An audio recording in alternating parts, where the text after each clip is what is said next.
So we are just 2 days away from the biggest party of the summer, 2 days away from Summerslam, and it genuinely feels like a WrestleMania. And on top of that, I am going to be there in Cleveland. I am going to be at SummerSlam in Cleveland Brown Stadium. So not only am I insanely excited for this show just based on the card, but the fact that I'm going to be in there at the stadium just takes things to a whole nother level. But with that out of the way, I'm going to be predicting the entire card, all 7 matches. So let's waste no time, let's get right into it. We'll start with Liv Morgan versus Rhea Ripley for the Women's World Championship. Give me Liv Morgan here. This feud has been so good, it has been so entertaining. You could really say these two have been feuding on and on for about 2 years or so, ever since Liv Morgan got turned on by Rhea Ripley when Rhea Ripley joined Judgment Day. And now we're finally here, they've been going at it back and forth, it's been one of the best parts about Raw. But I'm going to take Liv Morgan to retain the title here. I am going to predict Dominic Mysterio will turn on Rhea Ripley, as many of us are saying. All seems right in the world for Rhea Ripley. She's got Dominic Mysterio back, she's got her chance at Liv Morgan, she's got her chance to win her title back. So give me Dominic Mysterio to officially turn heel, even though he's still technically a heel. To officially align with Liv Morgan fully, to turn on Rhea Ripley and help Liv Morgan retain the Women's World title. Next up, we got Sami Zayn versus Braun Breaker for the Intercontinental title. And give me Braun Breaker here to finally have his moment, to finally win his first main roster title. Many people, including myself, were kind of expecting Braun to win the title back at Money in the Bank, so it's kind of weird that he got pinned clean. But they wanted to save his title win for a bigger stage. This is as big of a stage as it gets other than WrestleMania. So give me Braun Breaker to have his moment winning the Intercontinental title. Next up, Logan Paul versus LA Knight,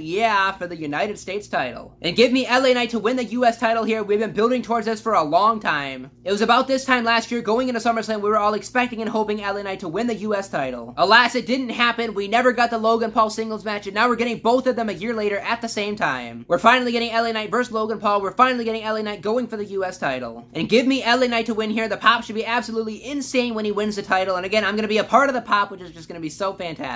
The match should be great. There's going to be shenanigans, but give me LA Knight to get the win. Next up, we got Bayley versus Nia Jax for the WWE Women's title. And give me Nia here. She's been doing the best work of her career since her return. Her promos have been pretty good. Her matches have actually been pretty solid. She's been very fun to watch, and she definitely deserves this win, so I'm going to take Nia Jax here to have her big women's title triumph at SummerSlam. Also, I think they're going to go with the visual of having Nia Jax as women's champion, Tiffany Stratton as Miss Money in the Bank, having the tension there. I think inevitably months down the line, Tiffany Stratton will cash in on Nia Jax, but for now, Nia Jax is going to be your new women's champion. Next up, Damian Priest versus Gunther for the World Heavyweight title. And if you asked me a few weeks ago, I would have said this feud wouldn't have been that great. I would have said Gunther is 110% winning. But now I am genuinely torn. This has been one of the best feuds going into SummerSlam. They've done a great job with this little Damian Priest face turn. His promos have been great. The brawls between the two have been great. But I think I am still going to take Gunther to win the World Heavyweight title. It is his time to finally be a world champion. Damian Priest has been doing some pretty good stuff as World Heavyweight champion. It sucks that his title reign is going to end. I really don't want to see it end. But I think Gunther wins the World Heavyweight title here, holds on to it for the next 7 years, and Damian Priest goes off to feud with Finn Balor. Next up, the match I am looking forward to the most on the card, CM Punk versus Drew McIntyre, with, of course, Seth Rollins as special guest referee. And I am so utterly torn here. This is the hardest match to predict on the entire card. I think I am gonna settle with Drew McIntyre here, but again, I can see it going either way. I can see Punk getting the win. It's his first proper singles match since his return to the company. And either way, I imagine this feud is gonna continue, so I can see Punk screwing Drew McIntyre over yet again. But I'll take Drew McIntyre here. I think Seth Rollins is gonna be heavily involved in the outcome. Whoever wins this match, I can see them antagonizing Seth Rollins. Seth Rollins goes to hit him with a chair or hit him with a super kick. He goes to hit him with whatever. They duck out of the way. Seth Rollins hits the other man, and that allows for them to come out victorious. Again, whether that be CM Punk, whether that be Drew McIntyre. But I'll take it as Drew McIntyre. He's going to antagonize Seth Rollins. Seth Rollins is going to go to hit him with something. Drew gets out of the way. Seth will hit Punk. Drew will get into the cover. Seth will have to count the win. And this allows you to continue Punk McIntyre, hopefully ending in a Hell in a Cell match. This also teases the tension between Punk and Seth Rollins to help set up Drew versus Seth Rollins if you want that. But again, I can see it going either way. I'm not too confident, but I'll take Drew McIntyre to get the win. And finally, in the main event, presumably, Cody Rhodes versus Solo Sikoa for the undisputed title. I am, of course, going to take Cody Rhodes to retain. Sorry, Solo, there is no shot you're winning the title here.